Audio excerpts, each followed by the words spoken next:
Rodo. Bonsoir, Vanessa, ravi de vous retrouver. Allez, moi aussi. On va parler football tout de suite et de cette finale retour de la Ligue des Champions. Huitième de finale retour de la Ligue des Champions. Et c'est le Paris Saint-Germain qui affronte ce soir Chelsea à Stamford Bridge. Stamford Bridge, à Londres, tout à fait, tout simplement le match le plus important de l'année pour les Parisiens. En attendant, bien sûr, un éventuel quart de finale, un PSG, vous l'avez dit, qualifié au coup d'envoi après sa victoire 2-1 à l'aller au Parc des Princes, c'était il y a 3 semaines. En ligne de mire, une 4e qualification consécutive pour les quarts de finale de la Ligue des Champions. Pour remplir cette mission, Laurent Blanc peut compter sur un groupe presque au complet. Une seule incertitude ce soir, la titularisation ou non, évidemment, de Marco Verratti. Le maître à jouer italien souffre d'une pubalgie depuis plusieurs semaines et il n'est donc pas sûr de débuter la rencontre. Il s'est entraîné hier, oui, mais il n'a pas terminé la séance collective avec ses coéquipiers. S'il est trop juste, 2 joueurs sont en balance pour le remplacer. Adrien Rabiot, le Français, et l'Argentin, évidemment, Javier Pastore. On saura ça à peu près dans 1 heure. Mais pour leur entraîneur, le plus important, eh bien, c'est d'imposer son jeu, quels que soient les joueurs sur le terrain. On écoute Laurent Blanc. Je pense que mes joueurs doivent être conscients que l'année dernière, on l'a fait, on l'a réalisé. Donc si on l'a réalisé une fois dans la vie, on peut le faire une 2e fois. Il va falloir faire attention parce qu'on a un avantage au score qui est important, puisque bon, au départ du match, Paris Saint-Germain est qualifié, mais je pense qu'il va falloir jouer avec ses propres idées, son propre jeu, et vouloir surtout imposer le jeu à l'autre. Côté Chelsea, les bons résultats s'enchaînent depuis l'arrivée sur le banc de Gus Hiddink, c'était en décembre. Des Blues adeptes, selon Laurent Blanc, est bien de la provocation. Et il ne faut pas rentrer dans le jeu des Londoniens et garder son sang-froid. Voilà les déclarations de Laurent Blanc. Un homme est évidemment dans sa ligne de mire. Il s'appelle Diego Costa, l'international espagnol qui sait mieux que quiconque faire disjoncter ses adversaires. Et c'est justement ce qui inquiète Laurent Blanc. On l'écoute une nouvelle fois.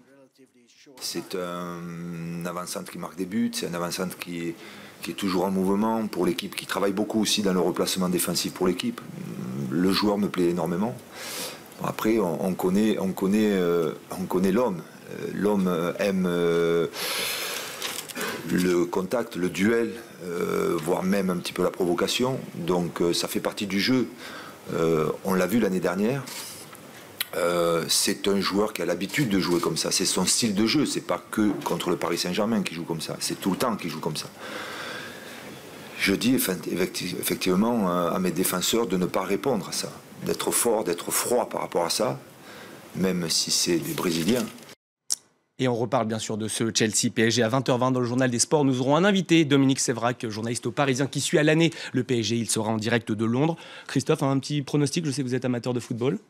Moi, je dirais 1 partout, mais ça qualifierait le PSG. Ça qualifierait le PSG. Vanessa, peut-être? Moi, je ne vais rien dire du tout parce que je ne m'y connais pas du tout. Donc, voilà. Bon, personne ne m'a demandé, mais je dis la même chose que Christophe. D'accord. L'autre 8e de finale de la journée oppose le Benfica Lisbonne au Zénith Saint-Pétersbourg. Les Portugais, je vous le rappelle, ont gagné l'aller 1-0. Et à la demi-heure de jeu de ce match, qui a débuté à 18h pour cause, il se joue en Russie. Le score est de 0-0. Benfica est donc qualifié pour l'instant. Allez, on parle encore de football avec de la Ligue 1. 2 matchs en retard ont lieu ce soir. Oui, des rencontres pour le compte de la 27e et 28e journée de Ligue 1. Les 2 matchs ont débuté il y a une vingtaine de minutes. À Furiani, Bastia reçoit Nantes. Les Corses bien décidés à poursuivre leur belle série à domicile. Dans le même temps, Marseille se déplace sur la pelouse du Gazélec Ajaccio. Les Olympiens, incapables de gagner depuis le 2 février dernier, bénéficieront de la présence de Batshuayi et Fletcher, une nouvelle fois alignés en pointe, Vanessa. Les suites des scandales de corruption de la FIFA, et cette fois, c'est la Fédération française de football qui a été perquisitionnée. Oui, une perquisition menée hier, mais dont on a appris l'existence que ce matin. Elle concerne évidemment l'affaire du fameux versement de Sepp Blatter à Michel Platini, un versement de 2 millions de francs suisses à l'origine de la suspension des 2 hommes pour une durée de 6 ans. Au siège de la FFF, des documents ont été saisis. C'est ce qu'a annoncé le bureau du procureur de Genève en charge de l'enquête sur Sepp Blatter et ses faits de présomption. De corruption présumée, si j'inverse les 2 mots, ça ne va pas le faire. L'ancien président de la FIFA a réagi en s'estimant très surpris par cette perquisition. Fin de citation, Vanessa. Merci beaucoup, merci Florent Rodo. On vous retrouve à 20h20, 20h15, Christophe Dansel. Je vous retrouve dans quelques minutes pour une nouvelle édition. Et puis 2 débats ce soir. Le premier consacré à cette mobilisation aujourd'hui dans les rues de France contre la loi El Khomri. Et puis à 19h30, on va parler de cette visite de Joe Biden au Proche-Orient. Et ce alors que les attaques au couteau, les attaques anti-israéliennes sont quasi quotidiennes. Voilà pour le programme. Je vous retrouve dans quelques minutes. À tout de suite.